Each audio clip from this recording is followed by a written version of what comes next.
সকলে বলেন নাই। আল্লাহ প্রশংসা করি এই কথা বললে কি কোনো ভয় আছে? 3 মাস আগে 4 মাস আগে ভয় থাকলে থাকতো যে আল্লাহ আল্লাহর প্রশংসা করলে, আল্লাহ আকবার বললে হয়তো কোন দিন পুলিশ আসে, র্যাব আসে, কোন দিন মামলা হয়, হামলা হয়। এখন তো আর এই টেনশন নাই। এখন আছে? তাহলে জবান খুলে কি আমরা মনিবের প্রশংসা করতে পারবো না? জবান খুলে যে আওয়াজ দিয়ে প্রথম বলছিলাম আল্লাহু আকবার বললে 80 টা নেক হয়, জবান খুলে সকলে বলি তো আল্লাহু আকবার। আরো জোরে বলি আল্লাহু আকবার। নারে তাকবীর। আল্লাহু আকবার বললে 80 টা নেকও বলছি, তারপরে অনেকে জবান বন্ধ করে রাখছে। আয়রে মুসলমান, মুসলমানের ইমানি শক্তি দিয়ে আল্লাহু আকবার তাকবীর যদি দিতে পারো, যেভাবে সেই আরব জাহানের মধ্যে কালিমার পতাকা উড্ডীন হয়েছিল, যেভাবে সেই সিলেটের গৌর গোবিন্দর প্রাসাদ খান খান হয়েছিল আল্লাহু আকবার তাকবীর দিয়ে। ও মুসলমান, ও মুসলমান, তোমরা যদি নারে তাকবীর আল্লাহু আকবার স্লোগান দিতে পারো, আজও যারা কোরআন বিদ্বেষী আছে, আজও যারা রাসূল বিদ্বেষী আছে, আজও যারা আলেম বিদ্বেষী আছে, নারে তাকবীর আল্লাহু আকবার তোমার আমার স্লোগানে বাংলার জমিন থেকে কোরআন বিদ্বেষী, ইসলাম বিদ্বেষী, ধর্ম বিদ্বেষী, আলেম বিদ্বেষী তাদের বাপ দাদার দেশে ভাগতে বাধ্য হবে, ঠিক কিনা? আল্লাহু আকবার, আল্লাহু আকবার, বলে বলে কালা, বলে বলে কালা, আল্লাহু আকবার বলে আলহামদুলিল্লাহ। আপনারা নিশ্চিন্তায় আপনারা তাকবীর দিতে পারবেন। এখন কোন পুলিশ র্যাব আসবে না, এসে আরো খুশি হয়ে আরো দূরে দাও। আমরা দেখছিলাম এই বছর, এই গত 2 মাস আগে মাহফিলের জন্য যখন এসপির কাছে বা দারোগা সাহেবের কাছে যাওয়া হয়েছিল, বলছেন কীর্তন আইছে, এখন তার অনুমতি লাগবে না, মাহফিল বড় করে করেন। এতে বোঝা গেল দারোগা সাহেব, ওসি সাহেব যারা আছেন, পুলিশ প্রশাসন সব এখন কোরআন আল্লাহর জমিনে বাস্তবায়ন হোক, এটাই চাই, ঠিক কিনা? আপনারা চান কি এই কোরআন দিয়ে আল্লাহর জমিন চলো? তাহলে শান্তি হবে না অশান্তি হবে? কোরআন দিয়ে যদি আমার এই বাংলার জমিন চলে, কোরআন দিয়ে যদি চলে, এই জমিনে শান্তি হবে, ঠিক কিনা? আমি কোন আওয়ামী লীগ বুঝি না, বিএনপি বুঝি না, জামাত বুঝি না, স্বতন্ত্র বুঝি না, কোনো কিছু বুঝি না, কোনো পীর বুঝি না। যেখানে আল্লাহর কোরআন আছে, কোরআন দিয়ে যারা দেশ চালাবে তাদেরকে আমরা ক্ষমতায় বসতে দেখতে চাই, ঠিক কিনা?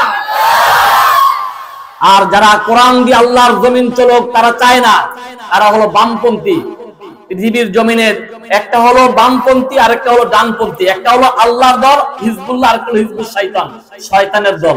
এখন আপনি সিদ্ধান্ত নেবেন, আপনি নিজে, আপনি কি আল্লাহর দলে থাকবেন না শয়তানের দলে থাকবেন? আপনি কি ডানপন্থী থাকবেন না বামপন্থী থাকবেন? এর সিদ্ধান্ত নিতে হবে আপনার। এবার বলেন দেখি, আমরা কি আল্লাহর দলে থাকবো না শয়তানের দলে থাকবো? তাহলে মাঝে মাঝে শয়তানকে দূর করার জন্য জোরে সোরে একটা আল্লাহু আকবার তাকবীর দিতে রাজি আছেন তো? আর যারা তাকবীর দেন আপনার পাশে দেখবেন চুপ করে বসে থাকে, বুঝবেন হে শয়তানের দলে, ঠিক কিনা? ঠিক কিনা বন্ধুরা আমার, ভাইয়েরা আমার?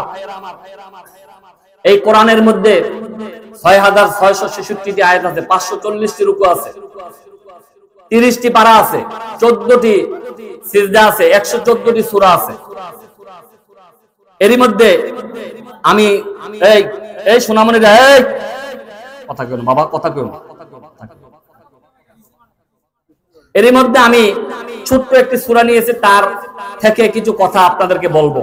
কিন্তু আজকের মাহফিলটা লেখা হয়েছে তাফসিরুল কোরআন মাহফিল। তাফসিরুল কোরআন মাহফিল আর সাধারণ জনসভা, সাধারণ মাহফিল, এদিকে এক। বাংলার জমিনে অসংখ্য বক্তাও জানে না তাফসিরুল কোরআন মাহফিল কাকে বলে। তাফসিরুল কোরআন মাহফিল মানে হলো কোরআন টু কোরআন তাফসির করতে হবে, শব্দের শাব্দিক অর্থ বলতে হবে, এবং এই কোরআনের দিয়ে আরেকটি কোরআনের আয়াতকে ব্যাখ্যা দিতে হবে, হাদিস টু হাদিস কথা বলতে হবে। এটার নাম হলো তাফসিরুল কোরআন মাহফিল। আর ওয়াজ মাহফিল হলো এক কোণা থেকে আরেক কোণার মধ্যে একটা টান দিবে, বক্তা কাটতে দেবে, শ্রোতারা সিলাইতে থাকবে, এটা হলো আরেকটা প্রদর্শন। সেখানে জিকির করতে করতে গাছ উঠতে যাবো গা, এরকম আছে না কিছু? এটা হলো ওয়াজ মাহফিল বা জনসভা বা অন্য কিছু।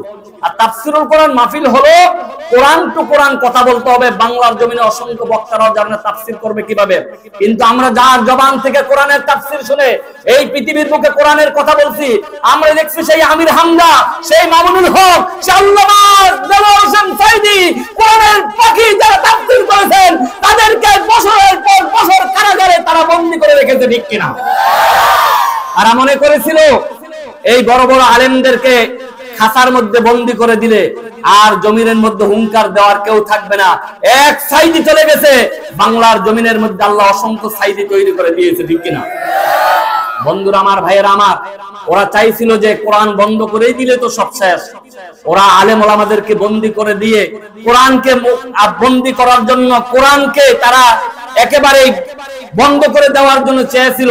বলেন তো দেখি, আল্লামা সাইদি তিনি কোরআনের দাওয়াত দেওয়ার পরে এখন পর্যন্ত তিনি দুনিয়া ছেড়ে শহীদ হয়ে চলে গিয়েছেন, সেই কোরআনের পাখি আল্লামা সাইদির দাম কি বাড়ছে না কমছে? আমরা দেখেছি তিনাকে যখন শহীদ করা হলো, ঢাকার জমিনের মধ্যে একটা জানাজার জন্য চেষ্টা করা হলো, কিন্তু ঢাকার জমিনে একটা জানাজা দিতে দিল না। ওরা মনে করছে যদি ঢাকার জমিনে যে ওপেনলি জানাজা দেওয়া হয় আর হাজার হাজার মানুষ যদি দেশ থেকে এভাবে আসতে থাকে, প্রত্যেক জেলা থেকে, প্রত্যেক উপজেলা থেকে, প্রত্যেক কম থেকে, তাহলে আমাদের এমন একটা পরিস্থিতি হতে পারে ওই আজকের দিনে আমাদের ক্ষমতা ছাড়া লাগতে পারে। সেই বয়ে আল্লামা সাইদির জানাজা ঢাকার জমিনে হইতে দেয় না, ঠিক কিনা? কিন্তু তাকে বন্দী করে সেখানে মৃত্যু দিয়ে তার এলাকার মধ্যে নিয়ে গোপনে গোপনে জানাজা দিয়েছে। তারপরেও তার চেহারার মধ্যে, তার ছবির মধ্যে, তার মুখের মধ্যে অসংখ্য সাইদি প্রেমিকেরা মৃত্যু লাশের মধ্যে চুমু খেয়েছে এবং তার দাফন কাফন করেছে, ঠিক কিনা? সেই সাইদিকে মারার পরে, শহীদ করার পরে কি দাম কমছে না বাড়ছে? কমছে না বাড়ছে? এই জন্য কোরআনের পাখির দাম কিন্তু কমে যায় না। আমরা দোয়া করব আল্লাহ যেন এই তাফসীরুল কোরআন মাহফিল থেকে দোয়া করতে চাই, কোরআনের পাখি আল্লামা সাইদির কবরটা যেন জান্নাতের উচ্চ মাকাম বানিয়ে দেয়, বলে আমিন। আবু সাইদ এবং মুগ্ধ যিনি দেশের জন্য প্রাণ দিলেন, আল্লাহ যেন সে আবু সাইদ এবং মুগ্ধ, তার ভাইয়েরা এবং আমার বোনেরা যারা এইভাবে শাহাদাতের নজরানা পান করছে, আল্লাহ যেন তাদেরকে শাহাদাতের নজরানা হিসাবে, শাহাদাত হিসাবে কবুল করেন, বলে আমিন। আমাদের বুকে বিগত 16টি বছর একটা পাতা পড়ে আছিল, আমরা আলেমরা কথা বলতে পারতাম না। কথা বললেই আমাদের গুম হইতো, হামলা হইতো, মামলা হইতো। আয়না ঘরের মধ্যে নিয়ে বন্দী করে রাখতো, ঠিক কিনা? আয়না ঘরের মধ্যে রাখতো, বছরের পর বছর কোনো খবর পাওয়া যাইতো না। কিন্তু আল্লাহ রাব্বুল আলামিন এমন একটি পরিস্থিতি তৈরি করে দিলেন, এই ইয়ং বয়সের, উঠতি বয়সের সোনামণিদের দিয়া তারা যখন আন্দোলন করলেন, প্রথম দিলেন 9 দফা, 9 দফার পরে তারপরে দিলেন 1 দফা, যে দেশ তোমরা এদের ক্ষমতাটা ছাইরা দাও তাহলে আমরা খুশি। আল্লাহ বললেন তোমরা চাইতে সঠিকভাবে চাইতে পারো নাই, তোমরা 9 দফা দিয়া তারপরে 1 দফা চলে আসছো, তোমরা শুধু 1 দফা হইলে খুশি যে ক্ষমতা ছেড়ে দাও। আমি আল্লাহ শুধু ক্ষমতা ছাড়লেই খুশি না, আমি আল্লাহ রাব্বুল আলামিন চাই এত স্বৈরাচারী এত আন্দোলন করেছে, এত গুম করেছে, খুন করেছে, আইনা করে বন্দী করেছে, আরে মুলামাদের সাথে নাফরমানি করেছে, বেয়াদবি করেছে, এই বাংলার জমিন থেকে স্বৈরাচারী সরকারকে বাংলার জমিন থেকে পদত্যাগ করতে হবে, এটা আমি আল্লাহ চাই, ঠিক কিনা? ইন্না বাতশা রাব্বিকা লাশাদীদ, আল্লাহর ধরা সবচেয়ে বড় ধরা। আল্লাহ যখন ধরছেন পৃথিবীর কোন শক্তি কাট মানে নাই, বাংলার জমিন ছাড়তে বাধ্য হয়েছে, ঠিক কিনা? বাংলার জমিন যখন ছাড়ছে, এই বাংলার জমিন ছাড়ার কারণে এখন কি তাদের আর কোনো শান্তি আছে? বাংলার জমিন ছাড়ার কারণে এখন আর তাদের কোনো শান্তি নাই। বাইরের দেশে গিয়ে পড়ে আছে, বাইরের দেশে গিয়ে বসে আছে, কিন্তু মনে তো কোনো শান্তি নাই। কেননা দেশের স্বাধীনতার রূপ যদি দেশে না আসে, তার মনে শান্তি থাকে? এই জন্য কবি একটা কথা লিখছেন, শান্তি নাই খুনির শান্তি নাই, শান্তি নাই ডাইনির শান্তি নাই, লাল পাসপোর্ট সঙ্গে নিয়া কয়দিন থাকবা দিল্লি বইয়া, ঠিক না? লাল পাসপোর্ট সঙ্গে লইয়া কয়দিন থাকবা দিল্লি বইয়া, লাল পাসপোর্টের বেল নাই, বুবুর শান্তি নাই, ডাইনির শান্তি নাই, ফোনের শান্তি নাই, বুবুর শান্তি নাই, ঠিক না? ঠিক না? কেন জন্মভূমিতে আমার রাসূল যখন চলে গিয়েছেন, বারবার খানায় কাবার দিকে পেরেছেন আর বলেছেন, আরে এই আরবের মানুষেরা, তোমরা আমি নবীকে, মহানবীকে চিনবে না, আমার জন্মভূমি থেকে বিদায় করে দিয়েছে। আমার রাসূল কষ্ট পেয়েছেন, সবাই কষ্ট পাবে জন্মভূমি ছাড়লে। আর আমাদের সেই স্বৈরাচার সরকার যখন দায়িত্বে ছিল, তখন বলছিল আমি কি দোষ করছি, কি অপরাধ করছি, আমার কি অপরাধ? অপরাধ খুঁজে পায় না। যে আয়না ঘরটা বানাইছে এটাই তো যথেষ্ট, ঠিক কিনা? আবার আমরা অনেক সময় শুনি চট করে চলে আসবো, চট করে চলে আসলে পট করে তোমাকে আয়না করে ঢুকাই দিব, ঠিক কিনা? আমরাও আসছি স্বাগতম জানাবার জন্য, আসো, পট করে আসো, পট করে তোমাকে 100% সে আয়না ঘরের মধ্যেই থাকতে হবে, ঠিক কিনা? এজন্য বন্ধুরা আমার, ভাইয়েরা আমার, আবু জাহেল থেকে, উতবা সাইবা থেকে, ফেরাউন থেকে, কারুন থেকে, নমরুদ থেকে শিক্ষা নিতে হবে। আজ আমরা 2024 সালের 5 আগস্ট থেকে শিক্ষা নিতে হবে। যারা নাফরমানি করে, যারা বেঈমানি করে, যারা গুস্তাখি করে, যারা বাংলার জমিনে আলেমদেরকে যারা জালেমের মতো ব্যবহার করে, আল্লাহ ছাড় দেন, আল্লাহ তাদেরকে ছেড়ে দেন না। ইন্না বাতশা রাব্বিকা লাশাদীদ। আল্লাহর ধরা সবচেয়ে বড় ধরা, আল্লাহর ধরা আল্লাহ দেখাই দিয়েছেন, ঠিক কি? এজন্য বন্ধুরা আমার, ভাইয়েরা আমার, তাদের থেকে শিক্ষা গ্রহণ করবেন। ক্ষমতা পাওয়ার পরে ক্ষমতার অপব্যবহার করা যাবে না, ক্ষমতার অপব্যবহার করা যাবে না, সাবধান। ইন্না বাতশা রাব্বিকা লাশাদীদ। আল্লাহর ধরা সবচেয়ে বড় ধরা। যাই আমরা কোরআনের দিকে বন্ধুরা আমার, ভাইয়েরা আমার, কালামে হাকিমের মধ্যে 6666টি আয়াত আছে, 540টি রুকু আছে, 30টি পারা আছে, 114টি সূরা আছে, 14টি সিজদা আছে। কোরআনের বয়ান কিভাবে শুনতে হবে আল্লাহ মেসেজ দিলেন। আয়াতে কারিমা শেষ হলে কি বলবেন? আল্লাহু আকবার বলে লাইছে, কি বলবেন? আল্লাহ পাক মেসেজ দিলেন, বিসমিল্লাহির রহমানির রহিম।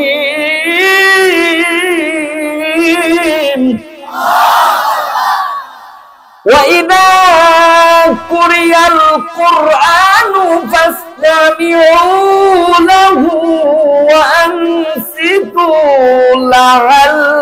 لَعَلَّكُمْ تُرْحَمُونَ।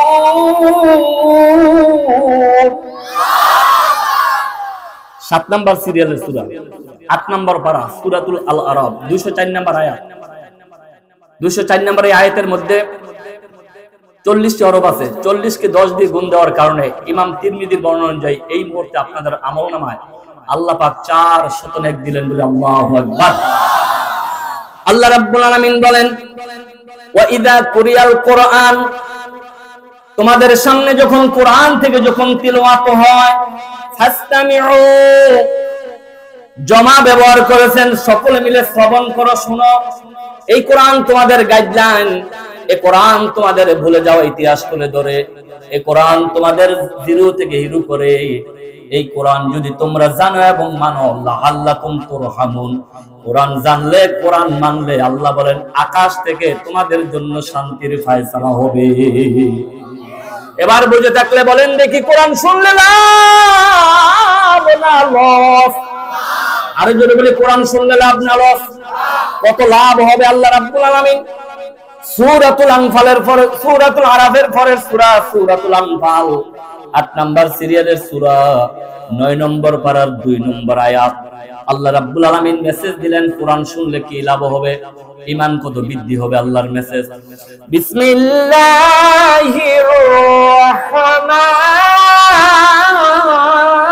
রহমানির রহিম।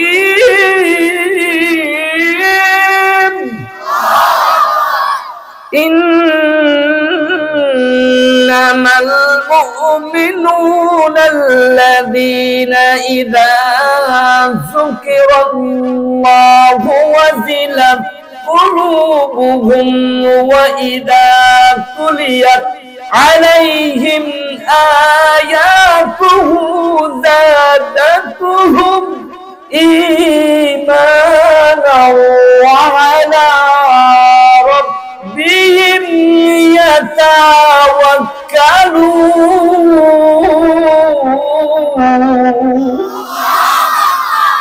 সূরাতুল আনফাল, 8 নম্বর সিরিয়ালের সূরা, 9 নম্বর পারা, 2 নম্বর আয়াত। 2 নম্বর এই আয়াতের মধ্যে 80টা হরফ আছে। আল্লামা জালালউদ্দিন সুয়ুতির বর্ণনা অনুযায়ী 80কে 10 দিয়ে গুণ দেওয়ার কারণে এই মুহূর্তে আপনাদের আমলনামা আল্লাহ সুবহানাহু ওয়া তাআলা 800 নেক দিলেন বলে আল্লাহু আকবার। আল্লাহ রাব্বুল আলামিন বলেন, ইন্নামাল মুমিনুনা আল্লাযীনা ইযা যুকিরাল্লাহ, নিশ্চয় মুমিনদের সামনে যখন আল্লাহ পাকের নাম নেওয়া হয়, মুমিনদের কলবের মধ্যে ভয়ের সঞ্চার হয়। মুমিনদের সামনে যখন আল্লাহ পাকের কালাম থেকে যখন তেলাওয়াত হয়, মুমিনরা যখন কোরআনের তেলাওয়াত শুনে, মুমিনদের দিলের মধ্যে কম্পন সৃষ্টি হয়। আর মুমিনরা যখন কোরআনের তেলাওয়াত শুনে, তাদের ঈমানি শক্তি বৃদ্ধি হয়। কেননা মুমিনরা ওয়া আলা রাব্বিহিম ইয়াতাওয়াক্কালুন, আমার আল্লাহ ইরশাদ করেন মুমিনরা শুধুমাত্র কেবলমাত্র মুমিনরা আল্লাহর উপর নির্ভরশীল। কার উপরে? আমরা কার উপর নির্ভরশীল? যারা কইছেন না তারা মনে ভগবানের উপরে, না ঈশ্বরের উপরে, না লাল সালু ফরিন্নার উপরে? এবার সবাই একসাথে বলেন আমরা কার উপরে নির্ভরশীল? আরো জোরে বলেন না আল্লাহ, আরো জোরে বলেন আল্লাহ। আমরা সবাই আল্লাহর উপর নির্ভরশীল। আল্লাহ বলেন লা খাউফুন আলাইহিম ওয়ালা হুম ইয়াহজানুন, তোমাদের কোনো চিন্তা নাই, তোমাদের কোনো ভয় নাই। আমি আল্লাহর উপরে যারা নির্ভরশীল তোমাদের কোনো চিন্তা নাই, তোমাদের কোনো ভয় নাই। আদখালাহুমুল জান্নাহ, আমি আল্লাহ তোমাদের জন্য জান্নাতের দরজা খুলে দিব। আল্লাহু আকবার। তাহলে আল্লাহ যদি আমাদের জন্য জান্নাতের দরজা খুলে দেয় পরকালে, আমাদের আর কোনো চিন্তা আছে? কোনো ভয় আছে? কোনো চিন্তা নাই, কোনো ভয় নাই। আল্লাহ আমাদের জন্য জান্নাতের দরজা খুলে দিবেন। আল্লাহ পাককে যারা ভয় করবে, আল্লাহ রাব্বুল আলামিন কালামে হাকিমের মধ্যে 27 নম্বর পারা সূরার রহমান, সূরার রহমানের মধ্যে আল্লাহ রাব্বুল আলামিন মেসেজ দিলেন, ও বান্দা আমি আল্লাহকে যদি তুমি ভয় করার মতো ভয় করো, আমি আল্লাহ তোমাদের জন্য 2টা জান্নাত দিব। একটা জান্নাত হলো তামাম পৃথিবীর 10 গুণ বড় একটা জান্নাত। আমি আল্লাহকে যারা ভয় করবে, আমি আল্লাহ সেরকম 2টা করে জান্নাত দিবে। আল্লাহু আকবার। আল্লাহকে ভয় করলে জান্নাত দিবে কয়টা? সবাই কোন কয়টা? সূরার রহমান 27 নম্বর পারা 46-47 নম্বর আয়াতের মধ্যে আল্লাহ মেসেজ দিলেন এভাবে, ওয়ালিমান খাফা মাকামা রাব্বিহি জান্নাতান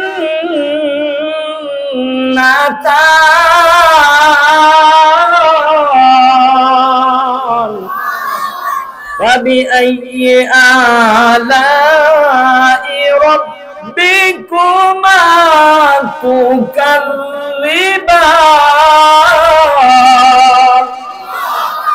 সূরা রহমান 27 নম্বর পারা 46-47 নম্বর আয়াত। 2টি আয়াতের মধ্যে 36টি হরফ আছে। 36 কে 10 দিয়ে গুণ দেওয়ার কারণে তাফসিরে কাবীরের বর্ণনা যে এই মুহূর্তে আপনাদের আমলনামা আল্লাহ পাক 360টি নেক দিলেন বলে আল্লাহু আকবার। আল্লাহকে ভয় করলে কয়টা জান্নাত পাবেন? আজ থেকে কাকে ভয় করব? আল্লাহ পাককে ভয় করব। আল্লাহ রাব্বুল আলামিনের মেসেজ, আল্লাহু লা ইলাহা ইল্লা হুয়াল হাইয়ুল কাইয়্যুম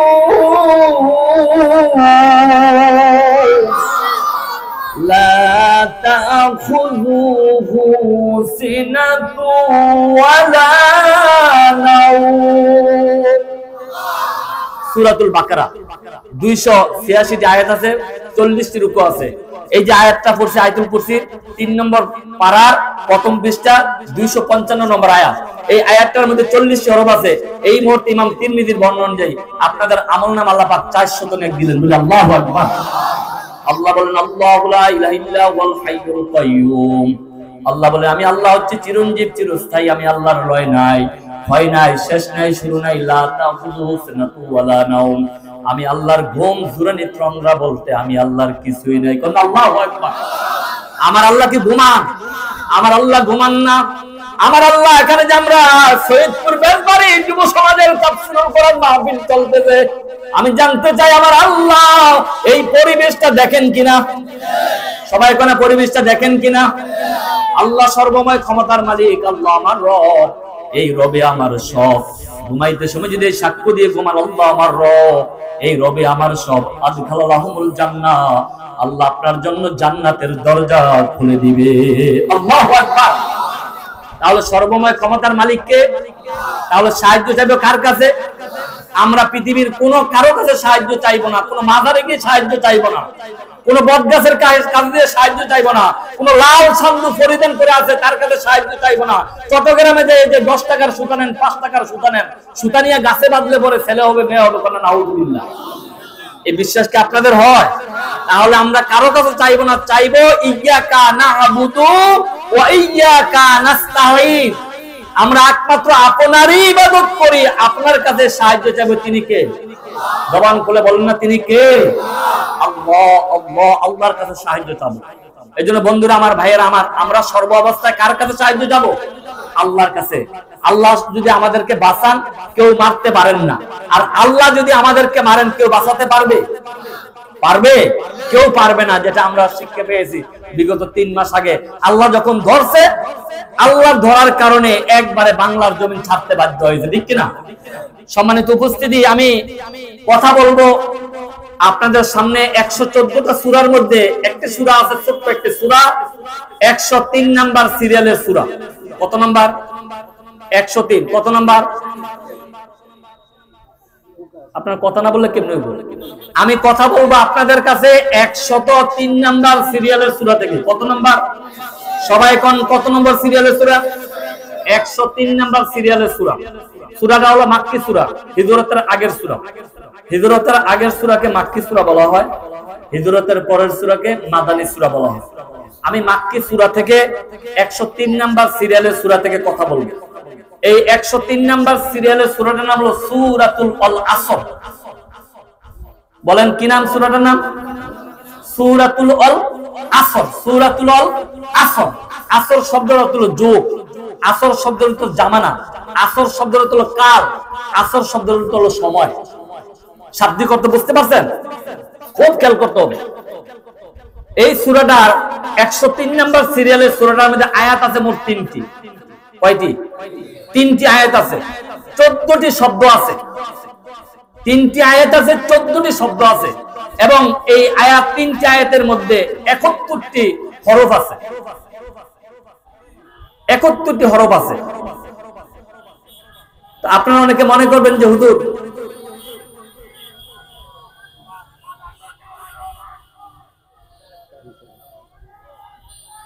আপনাদের, আমার পরে যিনি কথা বলবেন ইনি ইনশাআল্লাহ আসছেন বলে আলহামদুলিল্লাহ। ইনি ইনশাআল্লাহ আপনাদের প্রধান যিনি আকর্ষণ, উনি আসছেন ইনশাআল্লাহ বলে আলহামদুলিল্লাহ। আমরা কেউ না ওঠা বসা করি, উনি ইনশাআল্লাহ তেজে আসবেন একটু পরে। আমি এই কত নম্বর সিরিয়ালের সূরা থেকে কথা বলতেছি সবাই মনে রাখতে হবে বাবা। কত নাম্বার?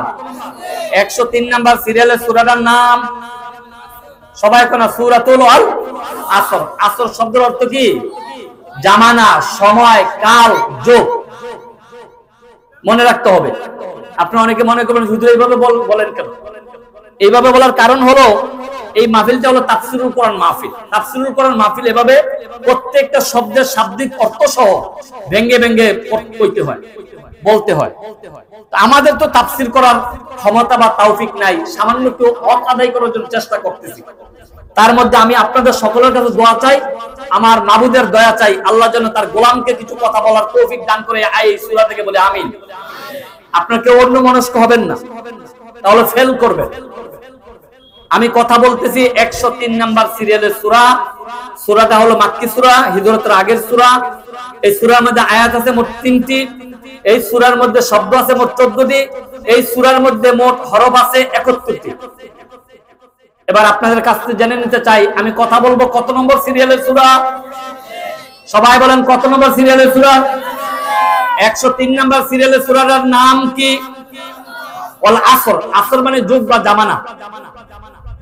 আমি যে সূরা থেকে কথা বলবো এরকম 3 আয়াত বিশিষ্ট কোরআন শরীফে 114টা সূরার মধ্যে মোট সূরা আছে 3টি।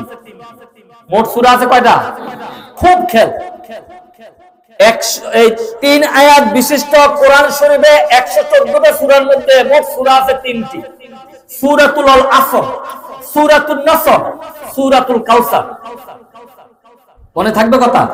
সূরাতুল আল আসর 3 আয়াত, সূরাতুন নাসর 3 আয়াত, সূরাতুল কাউসার 3 আয়াত বিশিষ্ট। এবং ইমাম শাফি রাহিমাহুল্লাহ তাআলা তিনি বলেছেন কোরআন শরীফের এই যে সূরাটা এত বরকতময় সূরা, এই সূরাটা যদি আল্লাহ রাব্বুল আলামিন যে নাযিল করেছেন এরপরে যদি কোরআন শরীফের আর কোন সূরা নাযিল না করতেন, ইমাম শাফির মত এই সূরাটাই দিন বোঝার জন্য, কোরআন বোঝার জন্য, জান্নাত যাওয়ার জন্য একজন মানুষকে সূরাতুল আল আসর যথেষ্ট ছিল বলে আল্লাহু আকবার। এবং রাসূল আরবি সাল্লাল্লাহু আলাইহি সাল্লামের উপরে এই সূরাতুল আল আসর যখন অবতীর্ণ করলেন, সালাতুল ইশারের নামাজের পরে এক সাহাবী অপর সাহাবীকে সূরাতুল আল আসর তেলাওয়াত করে শোনাতেন, অপর সাহাবী আবার অপর সাহাবীকে সূরাতুল আল আসর তেলাওয়াত করে শোনাতেন। তার গুরুত্ব আছে কিনা? কি গুরুত্ব আছে কিনা? এবং আমি সাতকানিয়া থেকে এই সূরাতুল আসর সম্পর্কে আমি 2.5 ঘন্টা কথা বলেছিলাম। রাতের 12টার পর এসে 2 জন হিন্দু এসে মুসলমান হয়েছে। নোয়াপাড়াতে একজন, 3 জন আমার এই 26 বছর ওয়াজের জীবনে 3 জন আমার কাছে হিন্দু থেকে মুসলমান হয়েছে। তাহলে যেই সূরার মধ্যে এত কথা নিহিত আছে, সূরাটা ছোট্ট কিন্তু আকারে অনেক বড়। এই সূরাটাকে বলা হয় লাভ লসের খতিয়া। এই সূরাটা কিসে লাভ, কিসে নোকসান, কিসে ক্ষতি, এই সূরাতুল আসরের মধ্যে পাওয়া যায়। তাহলে আমি এই সূরা থেকে সংক্ষিপ্তভাবে আল্লাহ পাকের যে মেসেজ দেওয়া, সেই মেসেজের কিছু কোটি ভাগের এক ভাগ আপনাদের সামনে তুলে ধরতেছি। আপনারা আমার সাথে বলুন, আউযু বিল্লাহি মিনাশ শাইতানির রাজিম। বিতাড়িত প্রতারিত মরদুদ শয়তানের হাত থেকে আল্লাহর কাছে পানা চাই। বিসমিল্লাহির রাহমানির রাহিম। পরম করুণাময় অসীম দয়ালু আল্লাহর নামে শুরু করছি। ওয়াল আসর ইন্নাল ইনসানা লাফি খুসর ইল্লাল্লাযীনা আমানু ওয়া আমিলুস সালিহাতি ওয়া তাওয়াসাউ বিল হাক্কি ওয়া তাওয়াসাউ বিস সাবর। আল্লাহু আকবার। জবান খুলে করেন আল্লাহু আকবার। এই আয়াতটার মধ্যে, এই 3টা আয়াতের মধ্যে 71টা হরফ আছে। যারা শুনছেন এবং পড়ছেন 710টি নেক পেয়ে গেলেন। বলে আল্লাহু আকবার। আল্লাহ রাব্বুল আলামিন বলেন ওয়াল আসর, ওয়াও দ্বারা শপথ বুঝাচ্ছেন, কসম বুঝাচ্ছেন। অনেক শুরু আয়াতের শুরুতে আল্লাহ রাব্বুল আলামিন ওয়াও শব্দ ব্যবহার করেছেন। এই ওয়াটাকে বলা হয় ওয়ায়ে কসমিয়া। যেমন আল্লাহ রাব্বুল আলামিন বলেন ওয়াইলুল লিল মুতাফফিফিন ওয়াত-তিন ওয়াজ-যাইতুন ওয়াল আদিয়াতি দাবহা ওয়াদ-দুহা ওয়াল-লাইলি ইযা সাজা ওয়াল-লাইলি ইযা ইয়াগশা ওয়াশ-শামসি ওয়া-দুহাহা ওয়াল-ফাজরি ওয়া-লায়ালিন আশর ওয়াস-সামাই ওয়াত-তারিক ওয়াস-সামাই যাতিল বুরুজ। এভাবে অসংখ্য সূরা শুরুতে আল্লাহ রাব্বুল আলামিন আয়াতের শুরুতে, সূরা শুরুতে ওয়াও শব্দ, ওয়ায়ে কসমিয়া ব্যবহার করেছেন। আরবি গ্রামারিক্যালের ভাষা ওয়াও শব্দ যদি কোন আয়াতের শুরুতে, কোন শব্দের শুরুতে আসে, ওয়াও শব্দ দ্বারা কসম বোঝায়, শপথ বোঝায়। আমি আপনাদের কাছে জানতে চাই কোন কথাটা সত্য, কোন কথাটা মিথ্যা, বা কোন কথাটা সত্য, ওই কথাটা বুঝাবার জন্য কি আল্লাহ রাব্বুল আলামিন কোন আয়াতের শুরুতে কসম কাটার প্রয়োজন আছে? আল্লাহ কসম কেন কাটলেন? আল্লাহ কসম কেটেছেন এই জন্য, থিওরি আসছে নাহুর কায়দার মধ্যে কেউ যদি কোনো কথাকে কসম কাটে, ওটাকে প্রাধান্য দেওয়া হয়। কসমের দ্বারাই ওই কথাকে মূল্যায়ন করা হয়, কসমের দ্বারাই ওই কথাকে যুক্তি সম্পন্ন বলা হয়, কসমের দ্বারাই ওই কথাকে মজবুত ভীতি বোঝানো হয়েছে। এজন্য আল্লাহ রাব্বুল আলামিন জানতেন আমার বন্ধু যখন থাকবে না, এক সময় মানুষ মানুষের মধ্যে ফাটল সৃষ্টি করবে, কাটাকাটি করবে। হয়তো আল্লাহ রাব্বুল আলামিন এই সব আয়াতের শুরুতে, অসংখ্য আয়াতের শুরুতে, শব্দের শুরুতে আল্লাহ রাব্বুল আলামিন তিনি নিজেই কসম শব্দটা ব্যবহার করেছে। বলে আল্লাহু আকবার। তাহলে বারবার এই আয়াতের শুরুতে কসম কাটছেন কে? কথা কি বোঝেন না? কসম কাটছেন কে? আপনারা মনে আমার ভাষা মনে বোঝেন না, কি বোঝেন? বোঝেন? আমি তো আপনাদের কুমিল্লার সন্তানের, বলতে না বোঝার তো কোনো কথা না। সিলেট গেলে ওরা বোঝে না, ভারতে গেলে ওরা বোঝে না। আপনারা তো কুমিল্লার মানুষ, কুমিল্লার আমার জন্ম, আমি কুমিল্লায় থাকি, আমার ভাষা তো না বোঝার কথা না। কুমিল্লা গেলে না কয়েক মৌলবী কিতা খাইতারে বা শুকনা গু খাইতা না ভিজা গু খাইতা, কিতা খাইতারে বা আমি বলে শুকনা গু খাই না ভিজা গু খাই না। আপনারা কি কুমিল্লার মানুষ, আমার ভাষা কি বোঝেন না? তাহলে এই আয়াতের মধ্যে বারবার শপথ কাটছেন কে? কসম কাটছেন কে? যেই জায়গার মধ্যে কসম কাটছেন এই আয়াতের আগে, এই কথার মধ্যে এখানে বোঝা যায়নি যে এখানে গুরুত্বপূর্ণ কিছু কথা আছে? বুঝা যায়? বুঝা যায়? কেউ যদি ভুল করার পরে যদি বলেন কানে ধরেন, মাথায় ধরেন, চোখে ধরেন, পায়ে ধরেন, বলেন আমি কসম করে বলছি এটা করি নাই, যত শক্ত দিলের মানুষ হোক বলবে হায় রে কসম করে বলছে। আল্লাহর কসম করে বলে নাই তার মাফ করে দিলাম, আমার 500 টাকা গেলে গেছে, এরকম হয় না? কসমটাকে প্রাধান্য দিয়েছেন। আল্লাহ পাক কেন কসম কাটছেন আল্লাহ পাক নিজেই এটা ভালো জানেন। আল্লাহ রাব্বুল আলামিন বলেন ওয়াল আসর, সময়ের কসম, যুগের কসম, কালের কসম, জমানার কসম। বুঝে থাকলে বলেন কে কসম কাটতেছে? দ্বিতীয় আয়াতে বলে ইন্নাল ইনসানা লাফি খুসর, ইন্না মানে নিশ্চয়ই, অবশ্যই। ইনসান শব্দের অর্থ হলো মানুষ। ইনসান শব্দের থেকে নিসিয়ান থেকে আসছে ইনসান। নিসিয়ান শব্দের অর্থ হলো ভুলে যাওয়া, মানুষের খাসলত হলো ভুলে যাওয়া। ইন্নাল ইনসানা লাফি খুসর, নিশ্চয়ই মানুষ ক্ষতিগ্রস্তের মধ্যে আছে। কারা ক্ষতিগ্রস্তের মধ্যে আছে? আমরা মানুষ কিনা? তাহলে এই আয়াত অনুযায়ী আমরাও ক্ষতিগ্রস্তের মধ্যে। তাহলে ওদের ক্ষতিগ্রস্তের মধ্যে আছে, মাহফিল তুইতে বাজে কি আর কোনো দরকার নেই নাকি? কিন্তু আল্লাহ কি বলছেন এরপরে বলতে হবে। এই 2 নম্বর আয়াতের মধ্যে বলেন ইন্নাল ইনসানা লাফি খুসর। এখানে ইন্না দ্বারা অবশ্যই বুঝাইছেন, নিশ্চয়ই বুঝাইছেন, নিশ্চয়ই অবশ্যই পৃথিবীর সমস্ত মানুষ ক্ষতিগ্রস্তে নিমজ্জিত। কে বলছেন? আল্লাহ যখন বলছেন সমস্ত মানুষ ক্ষতিগ্রস্তে নিমজ্জিত, সাহাবায়ে কেরাম এতটুকু ব্যাখ্যা 2 আয়াত যখন নাযিল হলো তারা ভেঙ্গে বলল হায় হায়, আমাদের ইবাদত দিয়ে আমরা জান্নাত যাইতে পারবো না, আমাদের তাসবিহ দিয়ে আমরা জান্নাত যাইতে পারবো না, আমাদের হজ দিয়ে আমরা জান্নাত যাইতে পারবো না, আমরা তো জান্নাতের ভাগীদার হইতে পারবো না। আল্লাহ মেসেজ দিলেন ইন্নাল ইনসানা লাফি খুসর, সমস্ত মানুষ ক্ষতিগ্রস্ত, তাহলে আমাদের ইবাদত বندگিতে কোনো লাভ হবে না। তারা ভেঙ্গে পড়লেন, কিংকর্তব্য হয়ে গেলেন, আশ্চর্য হয়ে গেলেন, তাদের হৃদয়টা খান খান হয়ে গেল। আল্লাহ তো মিথ্যা কথা বলে না, আল্লাহর কসম করে বলছেন সমস্ত মানুষ ক্ষতিগ্রস্তে নিমজ্জিত, তাহলে আমরা ইবাদত বندگিতে কি করব?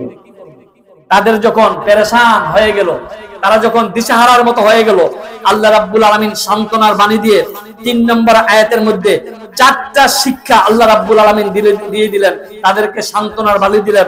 আল্লাহ বলেন ইল্লাল্লাযীনা আমানু, ইল্লা মানে ব্যতীত, সারা, আল্লাযী দ্বারা, আমানু আমি আল্লাহর প্রতি ঈমান আনছে, তারা ক্ষতিগ্রস্ত নয় বলে আল্লাহু আকবার। যারা আল্লাহর প্রতি ঈমান আনছে তারা ক্ষতিগ্রস্ত। আমরা আল্লাহর প্রতি ঈমান আনছি না? সবাই আনছেন না? এইটাও কোন ঈমান আনছে, এটাও কইতেছ না। আরে কি মুসলমান হয়ে পড়লাম, আমরা সব আল্লাহর প্রতি ঈমান আনছি না? 7টা জিনিসের প্রতি যারা ঈমান আনবে আল্লাহ বলেন তারা ক্ষতিগ্রস্ত নয়। আমানতু বিল্লাহি ওয়া মালাইকাতিহি ওয়া কুতুবিহি ওয়া রুসুলিহি ওয়াল ইয়াউমিল আখিরি ওয়াল কদরিহি খাইরিহি ওয়াশ শাররিহি মিনাল্লাহি তাআলা ওয়াল বাসি বা'দাল মাউত। এই 7টা জিনিসের প্রতি যারা ঈমান আনবে তারা ক্ষতিগ্রস্ত নয় বলে আল্লাহু আকবার। 1 নম্বরে হলো আমানতু বিল্লাহ, আল্লাহর প্রতি ঈমান আনতে হবে। কার প্রতি? এক শ্রেণীর মানুষ ক্ষমতা পাওয়ার পরে, বাড়ি পাওয়ার পরে, গাড়ি পাওয়ার পরে, ক্ষমতা পাইয়া, গাড়ি পাইয়া, নারী পাইয়া, সুন্দরী বউ পাওয়ার পরে তারা বলে there is no God, Godless association, আল্লাহ বলতে কিছুই নাই, দুনিয়া এমনি এমনি হয়ে গেছে। কন্যা নাউযুবিল্লাহ। আপনারা বলেন তো আল্লাহ একজন আছে কিনা? আল্লাহ একজন আছে কিনা? আমরা যদি 5 আগস্টের দিকে চলে যাই আমরা জানতে পারি সেই স্বৈরাচারকে 5 আগস্টে পৃথিবীর কেউ তাদেরকে বিদায় করে নাই, আমার আল্লাহ বিদায় করেছেন, আমার আল্লাহ বিদায় করেছেন। এর থেকে শিক্ষা নিতে হবে আল্লাহ একজন আছে, আছে, আছে। আমাকে মারতে পারেন, বাঁচাতে পারেন, ক্ষমতা দিতে পারেন, ক্ষমতা আবার নিয়ে যেতে পারেন, ঠিক কিনা? আল্লাহ বলেছেন কুলিল্লাহুম্মা মালিকাল মুলক তুতিল মুলকা মান তাশা ওয়া তানজিউল মুলকা মিম্মান তাশা ওয়া তুইজ্জু মান তাশা ওয়া তুযিল্লু মান তাশা বিয়াদিকাল খায়র ইন্নাকা আলা কুল্লি শাইইন কাদির। সর্বময় ক্ষমতার মালিক কে? সে আল্লাহর প্রতি 1 নম্বরে ঈমান আনতে হবে। দ্বিতীয় আয়াতে বলছেন ওয়া আমিলুস সালিহা ওয়া আমিলুস সালিহা ওয়া আমিলুস সালিহা, জমিনের মধ্যে যারা ভালো কাজ করে, নেক কাজ করে তারা ক্ষতিগ্রস্ত নয়। তারা এই মাহফিলটা যে করতেছেন ভালো কাজ না খারাপ কাজ? বাবা এই মাহফিলটা কি ভালো কাজ না খারাপ কাজ? এই মাহফিলটা এইবারে শেষ না, আগামী বছর হইব? সবাই কোন ফিতরে তারা মনে বুঝে না। আমি মনে রংপুর থেকে আইছি আর কি। আগামী বছরে মাহফিলটা হইব কিনা? সবাই কোন হইব? আচ্ছা কারা কারা কোন হইব একটু আপনারা দেই। সবাই বুঝছে না, আমি চাইতেছি কোন ধ্যানে আছেন আপনারা। সবাই হবে তো আগামী বছর? তাহলে আল্লাহ রাব্বুল আলামিন বলেন ওয়া আমিলুস সালিহা, যারা জমিনে ভালো কাজ করে তারা ক্ষতিগ্রস্ত নয়। আপনারা অনেকের মুরব্বীরা বলেন হুজুর এমনি কথা কয় কি লিখা? তাফসীরের মাহফিল থেকে এভাবে কথা বলা লাগে, তাফসীর না থাকলে একটা টান দিলাম হইলে কান্নার রোল শুনাই দিলাম হইলে, কিন্তু এখন তাফসীর মাহফিল দেখে এইভাবে কথা বলতে হবে, এটা নিয়ম সিস্টেমে। আল্লাহ রাব্বুল আলামিন বলেন ওয়া আমিলুস সালিহাত, যারা নেক কাজ করে, জমিনে যারা নেক কাজ করে, আমরু বিল মারুফ ওয়া নাহই আনিল মুনকার, ভালো কাজের আদেশ দেয়, মন্দ কাজের নিষেধ করে। মান রাআ মিনকুম মুনকারান ফালিয়ুগাইয়িরু বিয়াদিহি ফাইন লাম ইস্তাতি ফাবিলিসানিহি ফাইন লাম ইস্তাতি ফাবিকলবিহি যালিকা দাউফুল ঈমান। বুখারী মুসলিমের হাদিস, আমার রাসূল বলেন তোমার সামনে যদি ইসলাম বিদ্বেষী কোনো কাজ দেখো, আমি রাসূল বিদ্বেষী কোনো কাজ দেখো, ফালিয়ুগাইয়িরু বিয়াদিহি, দুই হাত দ্বারা বাধা প্রদান করো। দুই হাত দ্বারা যদি বাধা প্রদান না করতে পারো, ফাইল্লাম ইয়াস্তাতি ফাবিলিসানি, মুখের দ্বারা বলো, মুখে বাধা প্রদান করো। মুখও যদি না পারো, ফাইল্লাম ইয়াস্তাতি ফাবিকালবিহি, অন্তরে ঘৃণা করো, অন্তরে ঘৃণা করো। যায়ফুল ঈমান, বাংলার জমিনে অন্তরে ঘৃণা করা যাবে না। সুদ খাইলে, ঘুষ খাইলে, আর ইয়াবা খাইলে, তাস খেললে, মদ খাইলে, আর যারা দিগবা লইয়া গান্দা লইয়া পয়লা থাকে, হাতের মধ্যে হলো গান্দার ফট, গায়ে দিছে সালার সট, মাথার মধ্যে লাগাইলো জ্বর, এরকম যারা আছে তাদেরকে আমরা প্রথম এই জবান দ্বারা, হাত দ্বারা, মুখ দ্বারা বাধা প্রদান করতে হবে, ঠিক কিনা? বাধা প্রদান করতে হবে কিনা? কেন এখন তো সময় নাই, বলতে হবে, বললে বলা যাবে না, ইমানদার হওয়া যাবে না। এখনই তো সময় আছে।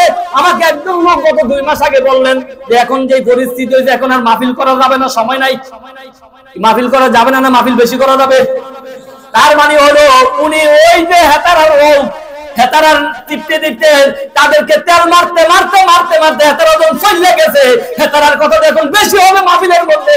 এই জন্য হেতারার কথা যখন না হোক, এই জন্য মাহফিল আর করা যাবে না, ঠিক কিনা? আমরা কিন্তু হেতারার পক্ষের লোক না, আমরা কিন্তু আল্লাহর পক্ষের লোক, ঠিক কিনা? আমরা কিন্তু কোরআনের পক্ষের লোক, ঠিক কিনা? আমরা কিন্তু রাসূলের পক্ষের লোক, ঠিক কিনা?